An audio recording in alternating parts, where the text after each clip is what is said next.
ሆን ብለው በተንኮል ነው ኢየሱስ ኢየሱስ የሚሉ እንጂስ በፍቅር አይደለም የሚሰብኩት፣ ሰውን ለማዳን አይደለም የሚናገሩት። በዚህ ዘመን በቅን ሐሳብ ሳይሆኑ ኢየሱስ ኢየሱስ የሚሉአሉ። እኛ ቤት ሳይቀር ይሄንን ድምጽ የሚያሰሙ ሰምተናል ወገኖቼ። በቅን ሐሳብ ሳይሆን ማርያም ምንም እንኳን ቅድስት፣ ምንም እንኳን ውብ፣ ምንም እንኳን ንጽሕት ብትሆን አናመልካትም አለና፣ ነገር ግን ማንም ጌታን እወዳለሁ የሚል ማደሪያውን ማርያምን ግን የማያከብር ጌታን አያከብርም ነው ያለው። ይሄን ያህል ክርስቶስን እስከማናውቅ ድረስ ሊሰድቡን ይገባል? ጌታን እወዳለሁ የሚል የተወደደች ቅድስት ድንግል ማርያምን ግን እንደሌለች የሚዘል አሁን ይሄ ሃይማኖት ነው? ሳይለንት የሚያደርግ ብላክ ሊስት ውስጥ የሚከት ብሎክ የሚያደርግ ይሄ ወንጌል ነው? ይሄ ሃይማኖት ነው? እንደሌለች የሚቆጥር ክብሯን የሚያቃልል እግዚአብሔር በሷ ያደረገውን ታምራት ለቅጽበት ለመናገር የማይቀጅ ስለራሱ መድብል ሙሉ የሚያወራ ቲቪ ሙሉ የሚሞላ ዝነኞችን የምድር ዘፋኞችን ባለጸጎችን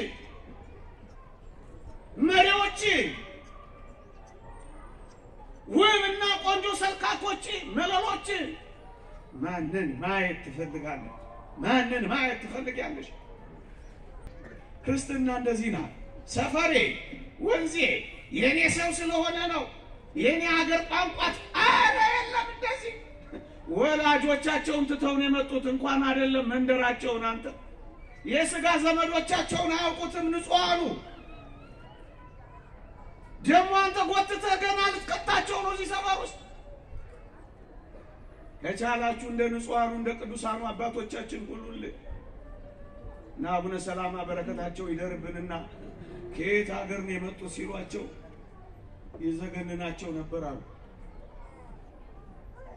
አይ ነውር ነው አይጠየቅም። ጳጳስ እንደዚህ አይጠየቅ፣ ካህን እንደዚህ አይጠየቅ። ነውር ነው። ሰው አይጠየቅ። ሰዎች ይሄ ያስደነግጥ ነበር እኮ። አሁን ነው እንደዚህ ብሎ ረቤት ይከብዳል። ተው እንመለስ ወደ እግዚአብሔር። ስህተት ከሆነ ስህተት ነው፣ ትክክል ከሆነ ትክክል ነው። የኔ የዛ የሚባል የለም። ወንጌል ዜግነቷ ሰማያዊት ነው። ወንጌል እኮ የሚኖር ነው። ምን ብሎ ተሰብስቦ ቋንጣ ፍርፍር መብላት የሚመስል እርታ አርጉልኝ አይደለም። በፍጹም መፎከር አይደለም። አደባባይ ለአደባባይ በጸጥታ መኖር፣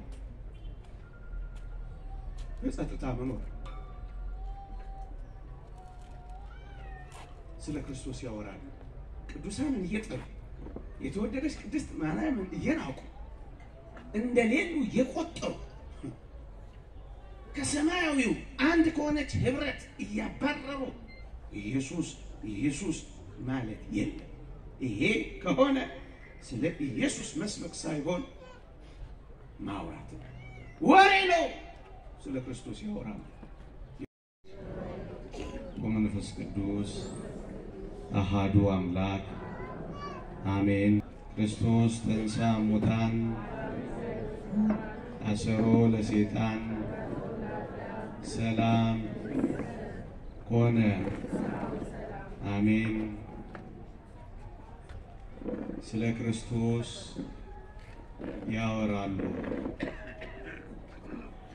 የሐዋርያው የቅዱስ ጳውሎስ መልእክት ለፊልጵስዩስ ክርስቲያኖች ምዕራፍ 1 ቁጥር 17 እኔ ከቁጥር 15 ጀምሬ አነባዋለሁ። አንዳንዶች ከቅናትና ከክርክር እንኳን ሌላዎች ግን ከበጎ ፈቃድ የተነሳ ክርስቶስን ይሰብኩታል። እነዚህ ወንጌልን መመከቻ ለማድረግ እንደተሾምኩ አውቀው በፍቅር ይሰብካሉ። እነዚያ ግን በስራቴ ላይ መከራን ሊያመጡብኝ መስሏቸው ለወገናቸው የሚጠቅም ፈልገው በቅን ሐሳብ ሳይሆኑ ስለ ክርስቶስ ያወራሉ ይላል። ስለ ቃሉ አምላካችን እግዚአብሔር የተመሰገነ ይሁን። ቅዱስ ጳውሎስ በዚህች መልእክቱ ሁለት አይነት ሰዎችን ይገልጻል። ስለ ሁለት ወገኖች፣ ስለ ሁለት ቡድኖች ይገልጻል። በንባብ እንዳሰማዋችሁ እነዚህና እነዚያ ይላቸዋል። እነዚያ የሚላቸው ቅዱስ ጳውሎስን የሚጠሉትን ነው። ከይሁዲ እምነት ከኛ ወገን ወጥቶ ከምኔው ደርሶ ወንጌልን መስበክ ጀመረ ብለው የተበሳጩበትን ነው። አሳዳጅ የነበረው እንዴት በአንድ ጊዜ ተሳዳጅ ይሆናል ብለው ቂም ያዙበትን ነው እነዚያ ሚላቸው። እነዚያ ሚላቸው የቅዱስ ጳውሎስን ዝና ያንገፈገፋቸው ነው። እነዚያ ሚላቸው የቅዱስ ጳውሎስን መከበር፣ የቅዱስ ጳውሎስን አገልግሎት ጽናት ያበሳጫቸውን ነው እነዚያ የሚላቸው። እነዚህ የሚላቸው ደግሞ ወንጌልን ለማስተማር እንደተሾመ አውቀው የሚከተሉትን ትምህርቱንና ተአምራቱን የሚያደንቁትን እነዚህ ይላቸዋል። እነዚያ የሚላቸው አሁን ያልኳችሁና የዘረዘርኩላችሁ በቅዱስ ጳውሎስ አገልግሎት በጣም ስለተበሳጩ ወንጌል በመሰበኳ ኦሪት ችላ በመባሏ ስለተናደዱ ቅዱስ ጳውሎስን በጣም ይጠሉት ጀመረ እና በፊልጵስዩስ መልእክት ሲጽፍላቸው ቅዱስ ጳውሎስ ኔሮን ቄሳር አስሮት በወህኒ ቤት ነበር የነበረው እና ምን ተንኮል አሰቡ? እነዚያ ያላቸው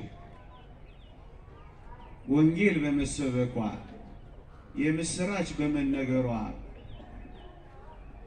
የሐዲሲቷ ኪዳን ቤተክርስቲያን አገልጋይ በመሆኑ የተቀየሙት እስር ቤት እንዳለ ስለሰሙ ምን ያረጉ ጀመር? ሆን ብለው ልብ በሉ፣ ኔሮን ቄሳር ነው ያሰረው፣ ገዢው ነው ያሰረው ጳውሎስ። ምክንያቱም ምን ነበር መሰላችሁ ያሰረበት? በዚያ ዘመን ቄሳር ጌታ ነው ያስብል ነበር። ኔሮን ቄሳር እንደ ጌታ ሊታይ ይወድ ነበር እና ቄሳር ጌታ ነው የሚለው ሐሳብ እየተቀየረ ኢየሱስ ክርስቶስ ጌታ ነው፣ የባህሪ አምላክ ነው የሚል ትምህርት ሲበዛ በጣም አበሳጨው ኔሮን እና ቅዱስ ጳውሎስን ወህኒ ቤት ጣለው። እዩ፣ ወህኒ ቤት እንዳለ ስለሚያውቁ እነዚያ የተባሉት ቅዱስ ጳውሎስን የማይወዱት ምን ማድረግ ጀመሩ መሰላችሁ? ሆን ብለው አሁን ባነበብኩላችሁ ምንባብ ላይ በቅን ሐሳብ ሳይሆን ስለ ክርስቶስ ያወራሉ ያላቸው ሆን ብለው በተንኮል በክፋት በቅን ሐሳብ ሳይሆን ብሎ ገልጾታል። ኢየሱስ ኢየሱስ ክርስቶስ ክርስቶስ እያሉ ወንጌል ማስተማር ጀመሩ። ዓላማቸው ግን ምን ነበር መሰላችሁ? ራሱ ይገልጸዋል። መከራ ሊያመጡብኝ መስሏቸው ይላል። እዩ ኔሮን ወንጌል በመሰበኳ ኔሮን ጌታ አይደለም በመባሉ ተበሳይቶ ቅዱስ ጳውሎስን አስሮታል። አሁን የክርስቶስ ዜና ሲበዛ የበለጠ ይበሳጫል ኔሮን፣ የበለጠ ይናደዳል ኔሮን። ስለዚህ ምን ያደርጋል? ወደ ቅዱስ ጳውሎስ ዞር እያለ አንተ አይደለ ይህንን ስም እያበዛ መከራ የምታመጣብኝ የኔን ጌትነት የምታርቅብኝ እያለ የበለጠ መከራ ያጸናበታል ጳውሎስ ላይ። ስለዚህ ይህንን ስለሚያውቁ መከራ ሊያመጡብኝ መስሏቸው ስለ ክርስቶስ ያወራሉ ያለው ለዚህ ነው ወገኖች። እዩ እነዚያ ወንጌልን ለመስበክ እንደተሾምኩ አውቀው በፍቅር ክርስቶስን ይሰብካሉ ካለ በኋላ እነዚህን ግን ጳውሎስን የጠሉትን የቅዱስ ጳውሎስን ክብርና ዝና የተመቀኙትን የወንጌል አስተማሪ የመንግስተ ሰማያት መሪ መሆኑን ያበሳጫቸውን ግን መከራ የሚያመጡብኝ መስሏቸው ስለ ክርስቶስ ያወራሉ ይላል። ለዚህ ነው ርዕሴን ስለ ክርስቶስ ያወራሉ ያልኩት። የዚህ ጭምጥ ምን ይመስላችኋል ምዕመናን? ባጭሩ ጳውሎስን በመጥላት የሚሰበክ ኢየሱስ የለም። ምን ማለት መሰላችሁ? የቅዱስ ጳውሎስ ዝና በመናኘቱ የቅዱስ ጳውሎስ ክብር በመነገሩ እንዴት አድርጎ ነው ይሄ ሰው እንዲህ በአንድ ጊዜ ታላቅ የሚሆነው ብለው ተበሳይተው ጳውሎስ መከራ እንዲጸናበት ከተቻለ እንዲጠፋ ሆን ብለው በተንኮል ነው ኢየሱስ ኢየሱስ የሚሉ እንጂስ በፍቅር አይደለም የሚሰብኩት፣ ሰውን ለማዳን አይደለም የሚናገሩት። ለዚህ ነው በቅን ሐሳብ ሳይሆን ያለው መልእክቱ።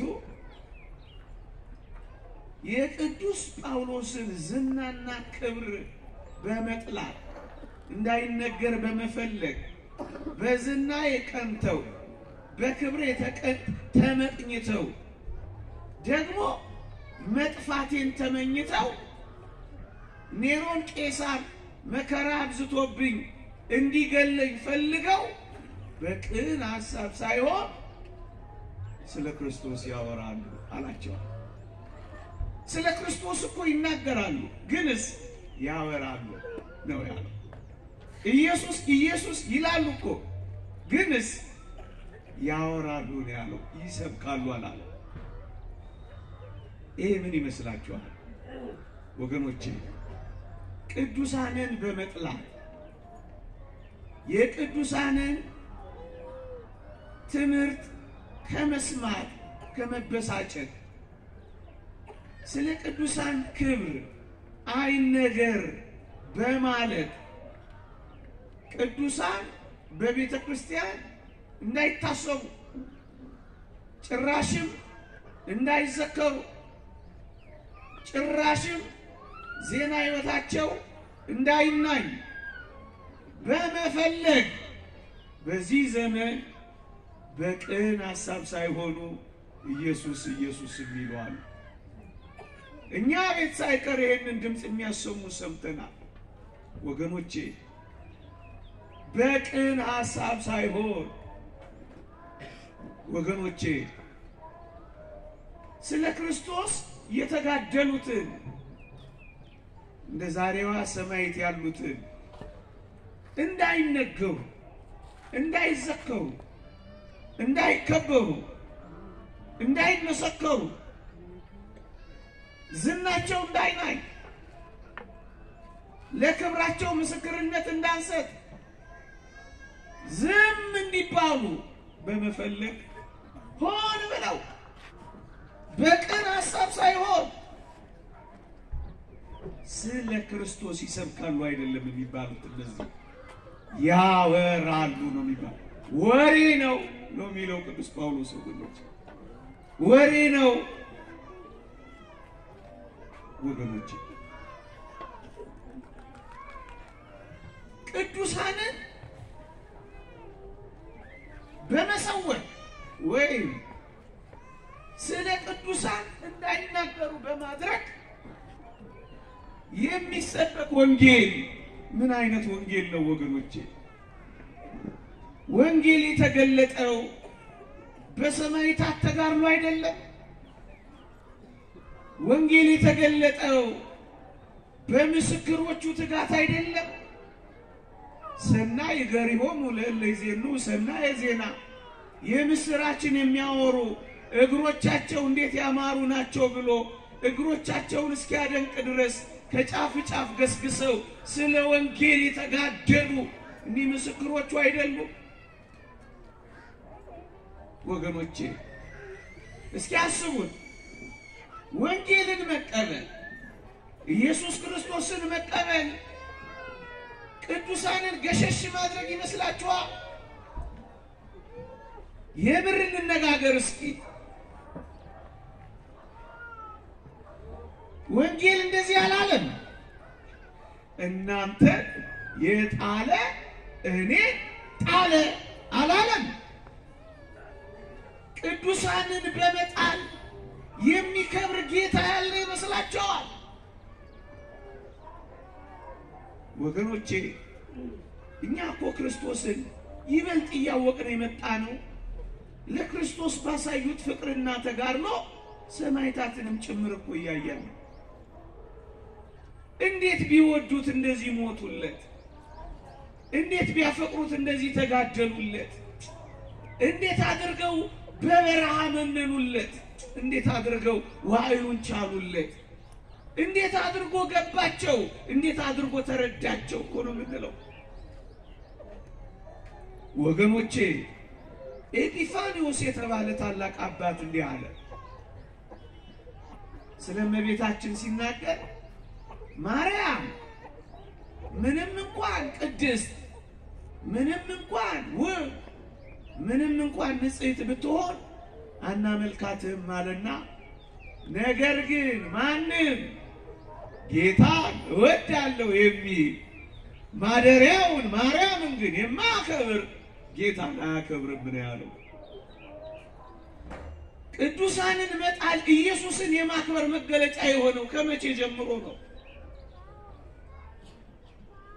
ሰማዕታትን በማጣጣል ኢየሱስን ማግኘት ያስተማረን ማን ነው ወገኖቼ? ንዑድ ክቡር ጳውሎስ በቃል ትምህርት፣ በኑሮ ሕይወት፣ በሞት ሰማዕትነት ኢየሱስ ክርስቶስን እንደገለጡ አያውቁም አንዳንዶች። እሱ በቃሉ እንደተናገረው ለኔ ደግሞ እንደሚገባኝ ይገልጠው ዘንድ ጸልዩልኝ እንዳለ በቃል ትምህርት ገለጡልን፣ በኑሮ ሕይወት መሰከሩልን፣ መንገዱን አሳዩን፣ መሩን፣ ወደ እግዚአብሔር አደረሱን። በሞት ሰማዕትነት ደግሞ ጽናታቸውን አስተማሩ። ይሄን መዘከር፣ ይሄን ማስተማር፣ ይሄን መመስከር ወገኖቼ ይሄን ዓለም ሊያስከፋው ይገባል። ይሄን ያህል ሊያበሳጭ ይገባል። ይሄን ያህል ሊያናድድ ይገባል። ይሄን ያህል ክርስቶስን እስከማናውቅ ድረስ ሊሰድቡን ይገባል። ጌታን እወዳለሁ የሚል የተወደደች ቅድስት ድንግል ማርያምን ግን እንደሌለች የሚዘል አሁን ይሄ ሃይማኖት ነው? ሳይለንት የሚያደርግ ብላክ ሊስት ውስጥ የሚከት ብሎክ የሚያደርግ ይሄ ወንጌል ነው? ይሄ ሃይማኖት ነው እንደሌለች የሚቆጥር ክብሯን የሚያቃልል እግዚአብሔር በሷ ያደረገውን ታምራት ለቅጽበት ለመናገር የማይከጅል ስለ ራሱ መድብል ሙሉ የሚያወራ ቲቪ ሙሉ የሚሞላ አሳፈረ። ጌታና ወሬ ነው። ቅዱሳንን በመጥላት በመመቅኘት ዝናቸውንና ክብራቸውን በማጣጣል የሚሰበክ ክርስቶስ የለም። ወሬ አለ፣ ወሬ ነው። ስብከት ግን የለም። የለም ስብከት የለም። ምዕመናን ምንድነው የነ ቅዱስ ጳውሎስን አይነት ዝናና ክብር የኒ ታላላቅ መስተጋድላት ሰማዕታት ሕይወትና ኑሮ ምንድነው ካላችሁ፣ አንደኛ እግዚአብሔርን ማወቂያና ማድነቂያ መንገዶቻችን ናቸው። እግዚአብሔርን በቅዱሳን አውቀነዋል። ለዚህ እኮ ነው የእግዚአብሔርን ቃል የተናገሯችሁን ዋኖቻችሁን አስቡ፣ የእምነታቸውን ፍሬ ተመልከቱ እያለ መጽሐፍ ወደ ኑሯቸው ፍሬ የሚጋብዘን ለምን ይመስላችኋል? የኑሯቸውን ፍሬ ተመልከቱ። እንዴት እንደተጋደሉ፣ እንዴት እንደበረቱ፣ እንዴት እንደጸኑ፣ እንዴት እንደወደዱት፣ እንዴት እንደሞቱለት፣ እንዴት እንደተወራረዱለት፣ እንዴት እኩያት ፍትወታት ርኩሳት መናፍስት አጋንንትን ድል እንደነሱ የኑሯቸውን ፍሬ ተመልከቱ። አትመልከቱ ሚሊት አለ። ተመልከቱ። ለምን? ስለ እግዚአብሔር ያሳውቁናል። ስለ መድኃኒታችን በቃል ትምህርት፣ በኑሮ ሕይወት፣ በሞት ሰማዕትነት ይገልጹልናል። ጎርጎርዮስ ዘንዚናዙ እንዲህ ይላል፣ የእግዚአብሔር ሰዎች ያደረጉትን ተአምራት ያገኙትን ኃይልና ጥበብ እያየን ተቀባዮቹ እንዲህ ከሆኑማ ሰጪው ደግሞ እንዴት ይሆን እያል እንደነቃለን ይላል። ተቀባዮቹ በሚያደርጉት ተአምራት፣ በሚሰሩት ኃይል፣ በሚያገኙት ጥበብ ሰጪውን እናደንቃለን ይላል። እንዴ ታዲያ ስለማን ነው የምናወራው? ስለነሱ መናገር ስለ ክርስቶስ መናገር አይደለምን? ስለነሱ ማስተማር፣ ተጋድሏቸውን መስበክ፣ ጽናታቸውን ማድነቅ፣ ማሞገስ፣ ይሄ እግዚአብሔርን ማድነቅ አልመስላችኋልን? ለዚህ ነው ይኸው ጎርጎርዮስ አትናቴዎስን ማወደስ ጸጋ እግዚአብሔርን ማወደስ ነው ይላል። የሰጣቸውን ኃይል ያገኙትን ጥበብ ታምራታቸውን እንዴት እናደንቃ! ይሄ እኮ ነው ቤተ ክርስቲያን ውስጥ ያለው ወገኖች። ሌላ ምን አለ? በሞቴ አንድ ነገር ላስታውሳችሁ። እዛ መጽሐፈ ኢዮብ ምዕራፍ 29 ቁጥር 11 ላይ ያየችኝ ዓይን መሰከረችልኝ፣ የሰማችኝም ጆሮ አሞገሰችኝ ይላል ጻድቁ ኢዮብ። ድሃውንና ችግረኛውን ረድቼ ነበርና ይላል። ምዕመና ድሃውንና ችግረኛውን ስለረዳ ፈንታ ጻድቁ ኢዮብ ያየችው ዓይን ሁሉ ትመሰክርለታለች፣ የሰማችው ጆሮ ሁሉ ታሞግሰዋለች። ምክንያቱም ድሆችን አጥግቧል፣ የተጠሙትን አርክቷል፣ ያዘኑትን አጽናንቷል። ይሄንን ሰፋ እናድርገው።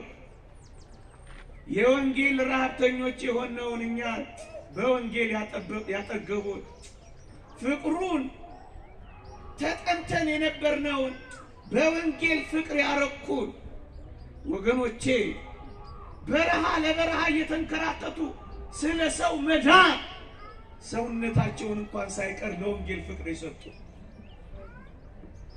በእርፈ መስቀል ኢትዮጵያን ላረሱ ለተንከራተቱ ሕይወታቸውን ሁሉ ለእግዚአብሔር ፍቅርና ለሰው መዳን የሰጡ ወንጌልን ያበሉ ወንጌልን ያጠጡ እነዚህ ደጋግ ቅዱሳን ጻድቃን መስተጋድላን ሰማዕታት እያየን ዝም እንላቸዋለን? አይደለም። ጻድቁ ኢዮብ እንደተናገረው እንመሰክርላቸዋለን። ያየችኝ ዓይን ሁሉ መሰከረችልኝ።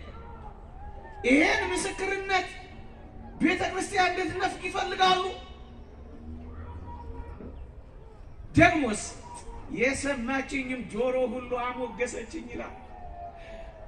ይሄን ሙገሳ እኮ ነው አንዳንዶች መከልከል የሚፈልጉት። ይሄን ሙገሳ እኮ ነው ማስቆም የሚፈልጉት። እኔ አይደለም ነው የእግዚአብሔርን ቃል ነው የምነግራችሁ። ከየት አመጣዋለሁ? ለዚህ እኮ ነው ምን መሰክረው። ለምን? እግዚአብሔርን አሳውቀውና የመዳን መንገድን ሰጥተውና የሰማዕትነትን ሕይወት አጣጥመው አድለውና እንዴ ስማቸው እንኳን ሲጠራ ብዙ ርኩሳት መናፍስት ርቀውልናል። ተማጽነናቸው ከጉድለታችን ተሞልተና ከማጣታችን አግኝተናል። በበረከት ተሞልተና ይህንን እንዴት ልንረሳው እንችላለን? ለአንዳንዶች በግልጽ መንገር እንፈልጋለን። እኛ በምድር ያለነው ቤተክርስቲያን ስትመሰክርላቸው የሚቀየሙ ከሆነ የሰማይ አባት እግዚአብሔር በዕለተ ምጽአት በሰው ሁሉ ፊት ሲመሰክርላቸው ሊያስቆሙት ይሆን? ይበሉ አይሞክሩት፣ አትናገርላቸው፣ አትመስክርላቸው ይሉት ይሆን? ሲመጡ አይደለም በሰው ሁሉ ፊት የሚመሰክርልኝ በሰማይ በአባቴ ፊት እመሰክርለታለሁ ያለው ያን ምስክርነት ከጌታ አንደበት ፊት እስኪ ሲያስቆሙት እናያለን። ድል አድራጊዋ ቤተክርስቲያን ብቻ አይደለችም። ውጊያ ላይ ያለችው ቤተክርስቲያን እግዚአብሔር የሰጣቸውን ኃይል፣ እግዚአብሔር የሰጣቸውን ታምራት፣ እግዚአብሔር የሰጣቸውን ጥበብ፣ እግዚአብሔር የሰጣቸውን ጽናት ስትመሰክር ትኖራለች። ወንድሞቿ ናቸው። ስለ ወንድም አትመሰክርም አንተ? እኔ እሱን ምስክርነት ነው እየሰጠሁ ያለው። ስለ አባቶቻችን፣ ስለ ታላላቅ ወንድሞቻችን እጆቻችንን ይዘው ስለሚመሩን ስለ እነዚህ ስለ እግዚአብሔር መስተጋድላ ስለ ብርቱ ተጋዳዮች ወንጌል እንዴት ዝም ማለት ይችላል? ወገኖቼ ይሄ እግዚአብሔርን ማወቂያ እግዚአብሔርን ማድነቂያ መንገዳችን ነው ወገኖቼ።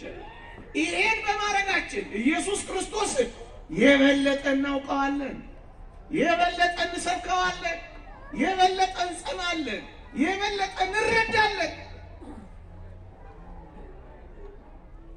ወገኖቼ።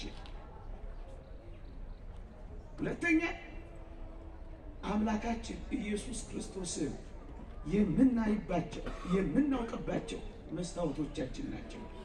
ወደሱ ለመሄድ በምናደርገው ጉዞ ኮቴና ዳናዎቻችን ፈለጎቻችን እኮ ናቸው። እንዴት እንደደረሱ፣ እንዴት እንዳገኙ፣ እንዴት እንደጸለዩ፣ እንዴት እንደተግባቡ ምናጠናባቸው እኮ ናቸው ወገኖቼ። ቅዱሳንን ብቻ በማየት ሕይወታቸውን ኑሯቸውን ብቻ በማየት መቀደስ ይቻላል። የቅድስና ትምህርት ቤቶች እኮ መቀደስ ትፈልጋላችሁ? እንግዲህ አሁንስ እንደነዚህ አይነት ቅዱሳንን ተመልከቷቸው። በሞቴ ሙሴ ጸልይ፣ ጥቁሩ ሙሴ፣ ኢትዮጵያዊ ሙሴ ከውንብድና ሕይወት ወደ ክርስትና እንዴት እንደመጣ ሰምታችኋል? እግዚአብሔርን ማየት እፈልጋለሁ እያለ ወንበዴ ጓደኞቹን ጠየቃቸው። ወንበዴ ጓደኞቹን መከሩት። ምን አሉት መሰላችሁ? እግዚአብሔርን ማየት ከፈለክ ገዳም አስቄጥስ ግባ ይሉት መሰላችሁ? አዎ እግዚአብሔር በቅዱሳን ዘንድ ስፍራ አለው። እግዚአብሔር በንጹሃን ልብ ውስጥ ይታያል።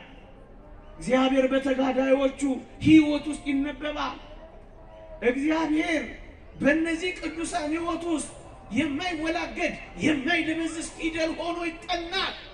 በምን ቃል እንናገር?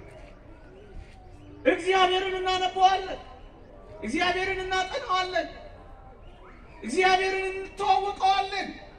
ለዚህ እኮ ነው ቅዱስ ጳውሎስ በዚህ በሁለተኛ ቆሮንቶስ መልእክት ምዕራፍ 3 ላይ በቃለ ሰዎች ሁሉ የሚያውቁትና የሚያነቡት በልባችን የተጻፈ መልእክታችን እናንተ ናችሁ ያላቸው። የሚነበቡ ፊደላት፣ የሚታወቁ መጻሕፍት፣ መጽሐፍ ቅዱስ ወንጌል ማለት ናቸው እነሱ።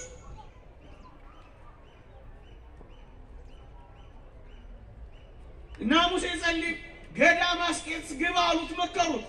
ተራራ ለተራራ አትዙር፣ ወንዝ ለወንዝ አትሽከርከር፣ ተፈጥሮን እያየህ መድረስ ካልቻልክ አሉት ሂድ እዛ ገዳም አስቄጥስ፣ እግዚአብሔርን ታየዋለህ፣ እግዚአብሔርን ታገኘዋለህ አሉት። ምዕመናን እኔና እናንተ ሕይወት ውስጥ እግዚአብሔር መታየት ጀምሯል። ሰዎች ሁሉ እኛን ሲያዩ እግዚአብሔርን ያያሉ። እግዚአብሔር ከእናንተ ጋር እንዳለ እናውቃለን ይሉታል። አባቴ እግዚአብሔር በእኛ ሕይወት ውስጥ ይሸተታል። የመንግሥተ ሰማያት ጣዕም፣ የሕይወት ሽታ በእኔና በእናንተ ሕይወት ውስጥ ሌሎችን ያውዳል፣ መማረክ ይችላል። እግዚአብሔር በትዳራችን፣ እግዚአብሔር በኑሯችን፣ እግዚአብሔር በምንሰራው ስራችን ሁሉ ይታያል። ሆይ እናንተ ቤት እግዚአብሔር ይታያል። እናንተ ቤት እግዚአብሔር ይሸተታል።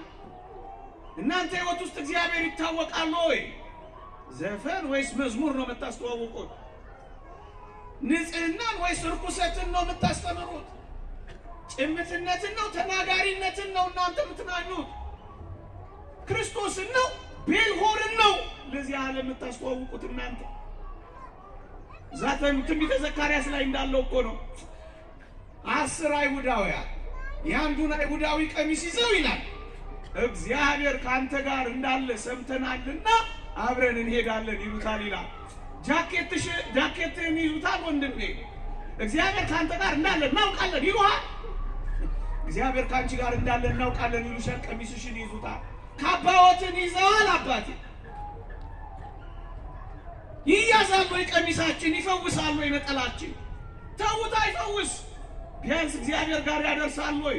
ፍቅራችን፣ ፈገግታችን፣ ለጋስነታችን፣ መልካምነታችን፣ ሩሩነታችን ሰውን አስጥሞ ያስቀረዋል ወይ?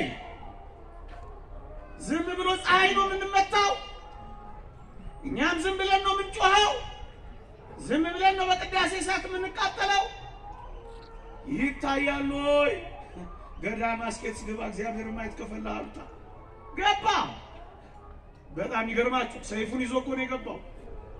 አባ ኤስድሮስ የሚባል አባት መጀመሪያ ሲያየው በቃ ሊገለን ነው አለው። ያውቀዋል፣ ምርጥ ሽፍታ ነው። አባ ሙሴ እግዚአብሔርን ማየት እፈልጋለሁ ነበር ጥያቄው። አንተ ማንን ማየት ትፈልጋለህ? ዝነኞችን፣ የምድር ዘፋኞችን፣ ባለጸጎችን፣ መሪዎችን፣ ውብና ቆንጆ ሰልካኮችን፣ መለሎችን ማንን ማየት ትፈልጋለህ? ማንን ማየት ትፈልጊያለሽ? ጥያቄው እግዚአብሔርን ማየት ትፈልጋለሁ። በቃ የክርስቲያን ጥያቄው የተወደደ የጌታችን የፊቱን መልክ ማየት ብቻ ሌላ ምንም። አባ መቃርስ ጋር ወሰደው ይላል ታሪኩ። አባ መቃርስ አጭር ቃል ተናገረው። እኔ የማስተምርህን ከጠበቅ እግዚአብሔርን ታየዋለህ አለው። መነኮሳቱ የሚሰሩትን እያየ የሚያስተምሩትን እየቆጠረ አባ ሙሴ ተለወጠ። የተወደዳችሁ ክርስቲያኖች ስንት ጊዜ መተን ሳንለወጥ ወጥተን ይሆን? ስንት የእግዚአብሔር ቃል እንደ ዝናብ ጠጣን፣ ጥቂት ፍሬ አፍርተን ይሆን? ጨዋዎች ሆነናል፣ ጭምቶች ሆነናል፣ ለጋሶች ሆነናል፣ አመስጋኞች ሆነናል፣ ተደጋጋፊዎች ሆነናል፣ ተገፈታታሪዎች ሆነናል፣ አክባሪዎች ሆነናል፣ ትዳራችንን ጠባቂዎች ሆነናል። ምን ለውጥ አምጥተናል?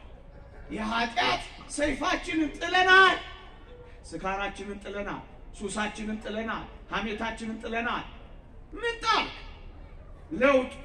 አባ ሙሴ ሰይፉን ጣለ። ምን አየ? ሕይወት አያ፣ ተለወጠ። ዛሬ በግብጽ የሚታወቅ የሚከበር ታላቅ አባት ገናና ሰው ሆነ። እዚህ ኢትዮጵያ እኮ ነው፣ አክሱም እኮ ነው የተወለደው። በግብጽ ከበረ። እንዴት ይደንቃሉ ወገኖቼ!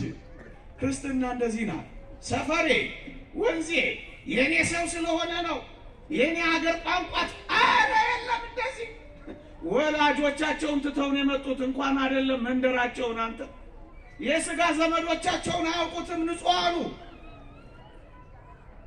ደግሞ አንተ ጎትተህ ገና ልትቀጣቸው ነው እዚህ ሰፈር ውስጥ። ከቻላችሁ እንደ ንጹሃኑ እንደ ቅዱሳኑ አባቶቻችን ሁሉልኝ እና አቡነ ሰላማ በረከታቸው ይደርብንና ከየት ሀገር ነው የመጡት ሲሏቸው ይዘገንናቸው ነበር አሉ።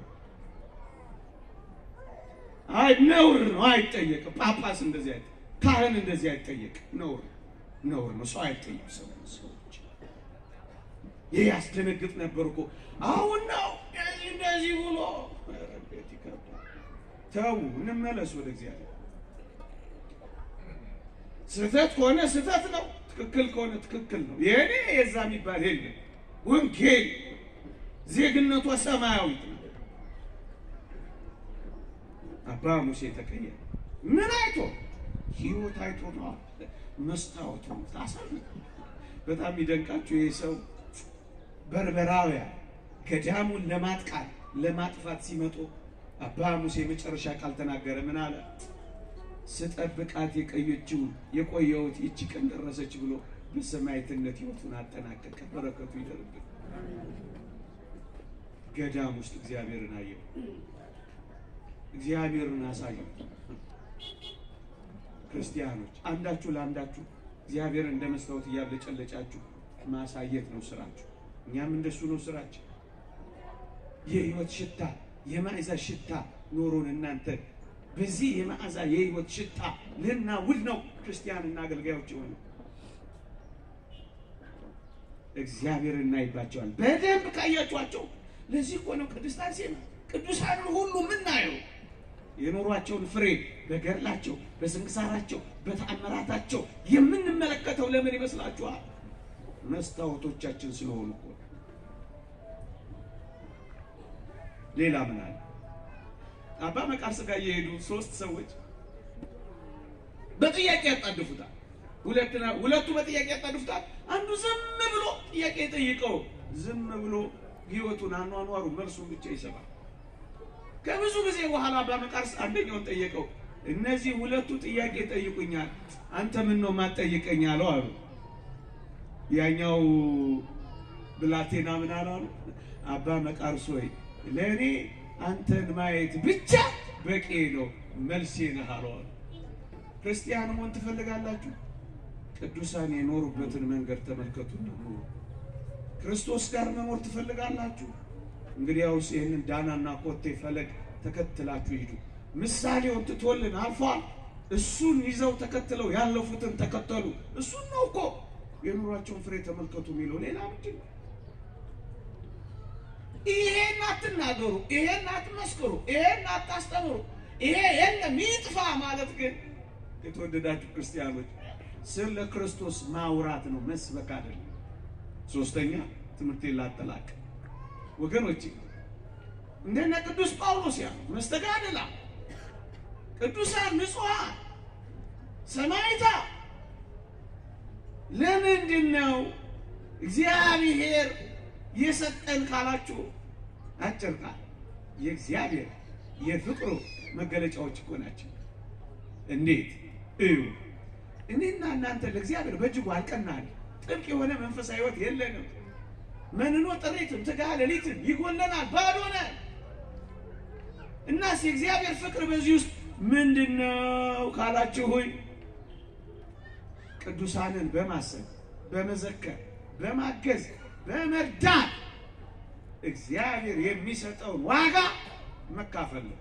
ምሳሌ ልስጣችሁ፣ በሞት የስሙኝ ምሳሌ ልስጣችሁ። ወንጌል እንዲህ ይላል፣ ነብይን በነብይ ስም የተቀበለ የነብዩን ዋጋ ይወስዳል፣ ጻድቁን በጻድቅ ስም የተቀበለ የጻድቁን ዋጋ ይወስዳል ይላል። እዩ እዩ፣ የእግዚአብሔርን ሰዎች ስንቀበል የእግዚአብሔርን ሰዎች ዋጋ ይወስዳል ነው የሚለው። እግዚአብሔር ዋጋቸው እናገኛለን። እግዚአብሔር ደካሞች ለሆነው ለኛ ከብርቱዎቹ ዋጋ ያካፍለናል። ዋጋው አያጣም። ዋጋውን ሰጠዋለሁ፣ አካፍለዋለሁ። ዋጋው አይጠፋም ብሏል። ይሄ ምንድነው ካላችሁ የእግዚአብሔር እኛን ለማዳን ያሳየው ሰፊ ፍቅር ነው፣ ጥልቅ ፍቅር ነው። ወንድም ለወንድሙ በሚያደርገው ፍቅር አማካኝነት እግዚአብሔር ጸጋውንና ምሕረቱን ማዳኑን ለመስጠት ያደረገውን የፍቅር ጉዞ እኮ ነው የሚያሳየው። ይሄ ምን ያናድዳል? ይሄ ምን ያበሳጫል? ጻድቅን በጻድቅ ስም የተቀበለ የጻድቁን ዋጋ ይወስዳል። የጻድቁን ዋጋ ይወስዳል።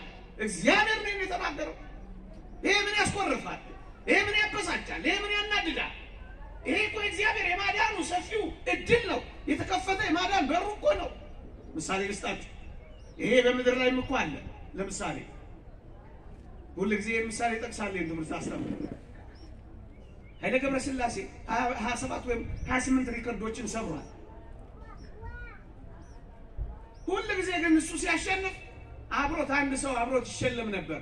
ማን ነበር እሱ? ኃይሌ ባሸነፈና ሽልማት በተቀበለ ቁጥር አንድ ሰው አብሮ ይሸለም ነበር። ያሮጠ አንድ ሰው ይሸለም ነበር። ማን ነበር እሱ? አሰልጣኙ ወልደ መስቀል ኮስትሬ። እንኳን ሊሮጥ እኛ አቻቸዋለሁ በበትር በከዘራ ነው የሚሄድ። ለምን ነው የሚሸለሙት? ለምን ነው ከሽልማት የሚካፈሉት? አሰልጥነውታል፣ አግዘውታል፣ በመንገዱ ሁሉ ረድተውታል። ከኃይሌ ሽልማቶች ጥቂት ሽልማቶች ዋጋ ይቀበላል። ምድራዊው ይሄ ከሆነ በመንገዳችን ሁሉ ቅዱሳንን ስናስብ ስንዘክር ለቅዱሳን በመናሳየው ፍቅርና ክብር እግዚአብሔር የቅዱሳን ዋጋ ያካፍለናል። ይሄ እግዚአብሔር ፍቅር ነው። አትበሳጩ አንዳንዶች። ይሄ እግዚአብሔር የማዳኑ ጸጋ ነው። አትናደዱ።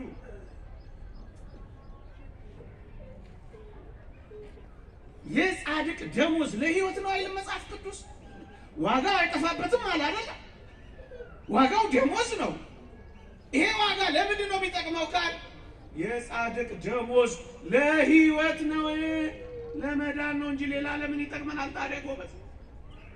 እግዚአብሔር ማዳኑን ሰፊ እኮ ነው ያደረገልን። እሱን ነው ይሄን የሚያሳየን ወገኖቼ፣ እሱን ነው ይሄን የሚያሳየን። ለምንድን ነው የምናከብራቸው? ለምንድን ነው ቦታ የምንሰጣቸው? ለምንድን ነው የምንዘክራቸው? አንዱ የመዳናችን መንገድ ስለሆነ ነው። ለምሳሌ ወደ እግዚአብሔር ተራራ ማን ይገባል? በተቀደሰው ስፍራ ማን ይቆማል ብሎ መዝሙረኛው ዳዊት ይጀምርና እግዚአብሔርን የሚፈሩትን የሚያከብሩ ነው ይላል። ማን ነው ወደዛች የሚገባው? እግዚአብሔርን የሚፈሩትን የሚያከብር፣ የሚንቅ አይደለም። እኔ እበልጣለሁ የሚል አይደለም። የሚያጣጥል አይደለም። እንደሌሉ ለመቁጠር የሚታገል አይደለም። እንዳይነገር ገዥ የሚያደርግ አይደለም። የሚያከብር ምን ያደርጋል? በተቀደሰው ስፍራ ይቆማል። መዝሙር 14ን ተመልከቱ። አያችሁ፣ የጻድቅ ደመወዝ ለሕይወት ነው፣ ዋጋው አይጠፋበትም ካለ ይህ እግዚአብሔር የፍቅሩ ማዳን መንገዱ አይደለም። ሌላ ነው የመጨረሻ 3 ደቂቃ ብቻ ልጠቀም ለመጠቅለያ። ይሄን ሐሳብ ለመጠቅለያ የሚሆነኝን አንድ ነገር ብቻ ተናግሬ ላብቅ ወገኖቼ። እንደነዚህ አይነት ስለ ክርስቶስ ፍቅር ወንጌል የሰበኩ ያስተማሩ፣ የተንከራተቱ፣ በጽኑ ረሃብና በጽኑ ጥም የተቃጠሉ፣ በየበረሃው ወድቀው የቀሩ እግዚአብሔር የሚያውቃቸው ደግሞም ለሰማዕትነት የበቁ በንጽህና የኖሩ አጋንንትን ያሳፈሩ ለምድራችን በረከት የሆኑ እነዚህ ሁሉ ቅዱሳን ግን የወንጌል አካል ናቸው። አንዳንዶች ከወንጌል ሊያወጧቸው ይፈልጋሉ። የወንጌል አካል ናቸው። የምስራቹ መንገድ ናቸው። ይሄንን ምን ማለት መሰላችሁ? ወንጌልን ሰሙ፣ ወንጌልን ግን መኖር ጀመሩ። እነሱ ወንጌልን የእግዚአብሔርን ቃል ተረዱ፣ በመጨከን መፈጸም ጀመሩ። ግን እነሱ በሞት የስሙኝ በመጨከን መፈጸም ጀመሩ። ወንጌልን ነው የሚኖሩት። የታዘዘውን በወንጌል የተጻፈው ብቻ አይደለም፣ በወንጌል ከተጻፈው በላይ መተግበርና መፈጸም ጀመሩ። ራሳቸው የሚኖሩት የጌታችንን ትእዛዛት ነው። ቤታቸው፣ ኑሯቸው፣ ንግግራቸው፣ እርምጃቸው፣ ህይወታቸው በሙሉ ወንጌል የምስራቹ። ምሳሌ ልስጣችሁ፣ ጥቂት ምሳሌ ይውላችሁ። በወንጌል በቃል የተነበበው በእነሱ ህይወት ውስጥ በዜና ህይወታቸው ውስጥ በገድላቸው ውስጥ ፍሬውን ትርጉሙን ደግሞ ለሰው ሊተገበር መቻሉን በፍጥረት የሚፈጸም ለሰው አቅም የተሰጠ መሆኑን ይገልጹልናል፣ ይተገብሩታልና። ምሳሌዎች ልስጣችሁ። ለምሳሌ አንድ መናኒ ባህታዊ እውነተኛ ታሪክ ነው የምነግራችሁ። ጸሎት እንዳቋርጥ ብሎ ጸጉሩን አስረዘመና ዛፍ ላይ አሰረው ይላል ያነበብኩት ታሪክ። ልክ እንቅልፉ ሲመጣ ያሰረው እዛ ከዛፍ ላይ ይጎትተዋል። ሲጎትተው ስብሐተ እግዚአብሔሩን ይቀጥላል። ምን ማለት መሰላችሁ? ሳታቋርጡ ጸልዩ የሚለው ለመፈጸም በመጨከር ጸጉሩን ዛፍ ላይ እስከማሰር አስሮ ጸሎቱን እጆቹ እንደዘረጋ ዛፍ ላይ ቆሞ ይኖራል። ይሄ እኮ በጣም ከባድ፣ እንኳን ለመኖር ለመናገር ጨክኝ ከብዶኛል። እናንተንም ሳሰማችሁ ዘግኖኛል። ግን ይኖራሉ፣ በሞት ይኖራሉ። ይሄ እዚህ ዘመን ላይ ያለው ተቀማጣይ ሰው የሚፈጸም የማይመስል ተረት የመሰለው የሚኖሩትን ስለማያውቅ ነው። አሁን በረሃ ብትሄዱ አስደናቂ ሰዎች ታገኛላችሁ። ይሄ ፀሐይ ብቻ አይደለም፣ የሌሊቱ ቁርና ብርድ ደግሞ የሚወርድባቸው ሰዎች አሉ። እናውቃለን። አይቻሉ እዚህ ደብረ ሊባኖስ መንገድ ዝናቡ ይወርድበታል፣ ፀሐዩ ይፈራረቅበታል። እርቃኑን ሆኖ እጁን ዘርግቶ ያመሰግናል። አሁን በዚህ ሰው ላይ መመጻደቅ ይገባል። የምን ስቃይ ነው ይሉልሃል። እሱ የገባው ጥልቅ ፍቅር አንተ ታውቀዋለህ። እንዴት ልሁንለት ሰውነቴን ጭምር አሳልፌ ልስጠው እያለ በሰውነቱም ጭምር ሲጋደል አንተ ደግሞ ልትተቸው ይገባል። አታደንቀው። ማየት አይቻልም። እንዲህ አይነቶቹን ጨክኑ መስማት አይቻልም። በመጨከን ስለ ክርስቶስ ፍቅር የሚሆኑትን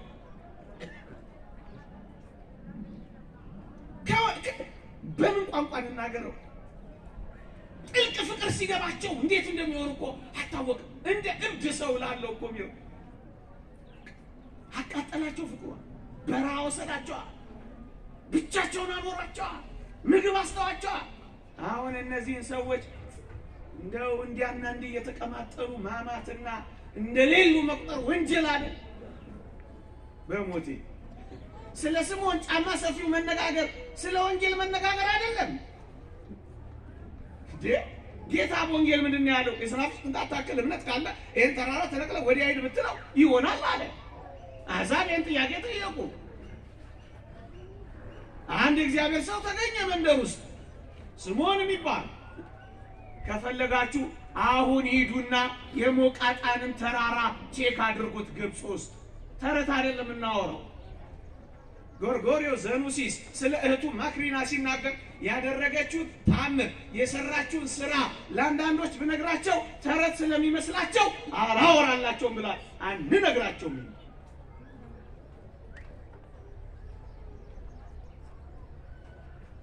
ተራራው ነቀለዋ በጸሎት ምን ላድርሰው ነቀሉት።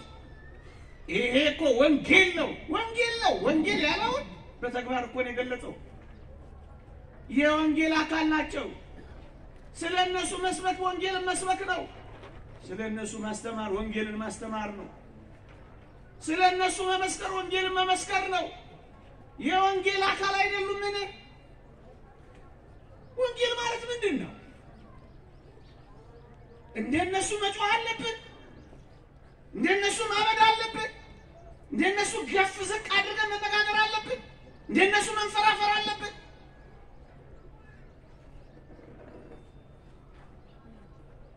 ይቅርታ እንደው ማይገባ ነገር ውስጥ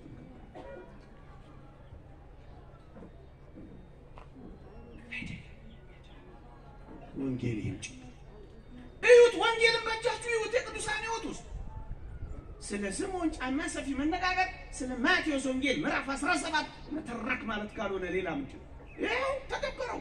በቃል የሚነገር ብቻ አይደለም፣ በተግባር የሚኖር ነው። ይሄው አሳየው። ይሄንን እኮ ነው ቤተክርስቲያን የምትተርከው። ከዚህም ደግሞ በላይ ያልፋል። እንደው ጨክኛ ልናገረውም እንጂ ከዚህ ከተጻፈው በላይ በትሩፋት ሁሉ ይኖራሉ። አንተ አካፍል የተባለችው ወንጌል ራስን ሽጥ አላለችው። ያንን አላያችሁትም? ታምረ ማርያም ሰማችሁ? ግብጽ ውስጥ የታወቀ ታሪክ አታውቁም? ራሱን ሸጠ። ይሄ ታሪክ ተረት ነው ለአንዳንዶች፣ ተረት ነው ለአንዳንዶች። ይሄ ህይወት ነው። ይሄ ወንጌል ነው። ይሄ እውነት ነው። ያችን ሴት 2 ዲናር የሰጠችውን ሴት ጌታን ምን ብሎ እንዳደነቃት እንዳሞገሳት አታውቁም? በምኩራብ ከሚጥሉት 2 ዲናር ጣለች። ያላት እሷ ብቻ ናት። ትዳሯን ሰጠች ብሎ አደነቃትና ይህ ወንጌል በሚነገርበት ስፍራ ሁሉ ለእርሷ ደግሞ መታሰቢያ እንዲሆን ይናገራል። 2 ዲናር እኮ ነው የሰጠችው፣ ግንስ አደነቃት፣ አሞገሳት። ጌታ እኮ ነው ያደረገው። 2 ዲናር አይደለም፣ አንድ ህይወታቸውን የሰጡት እነ ቅድስት አርሴማ እና ዝም እንበል አንናገር በቃ። ዲናራቸውን አይደለም ህይወታቸውን፣ ገንዘባቸውን አይደለም አካላቸውን፣ ትዳራቸውን እንዴ ሀብላቸው እንዳይመስላችሁ፣ አንገታቸው፣ ቀለበታቸው እንዳይመስላችሁ፣ ጣታቸው ካባ አይደለም ያመጡት፣ ቆዳን ያስከፈፉት እና አይነገርም። የወንጌል አካል አይደለም ይሄ።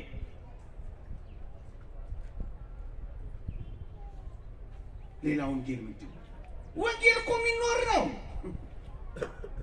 ምን ብሎ ተሰብስቦ ቋንጣ ፍርፍር መብላት የሚመስል እርታ አድርጉልኝ አይደለም፣ አይደለም፣ በፍጹም አይደለም፣ በፍጹም አይደለም።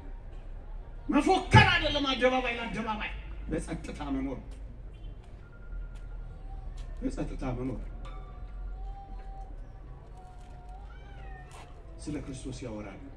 ቅዱሳንን እየጠሩ የተወደደች ቅድስት ማርያምን እየናቁ እንደሌሉ እየቆጠሩ ከሰማያዊው አንድ ከሆነች ህብረት እያባረሩ ኢየሱስ ኢየሱስ ማለት የለም። ይሄ ከሆነ ስለ ኢየሱስ መስበክ ሳይሆን ማውራት ወሬ ነው። ስለ ክርስቶስ ያወራሉ። ይቆየን። የእግዚአብሔር ቸርነት፣ የእመቤታችን አማላጅነት፣ የቅዱሳን በረከት ረድኤት አይለየን። የቅዱሳን ጣዕማቸውን ፍቅራቸውን ያሳደረብን፣ በረከታቸውንም ያሳደረብን። በእውነት በዚህ ዘመን ከሚቃወሟቸው ከሚጠሏቸው እግዚአብሔር ያድነን። እነሱንም ልባቸውን ወደ እግዚአብሔር ቤት ይመልስልን፣ ወደ ቅዱሳን ፍቅር ይሳብ።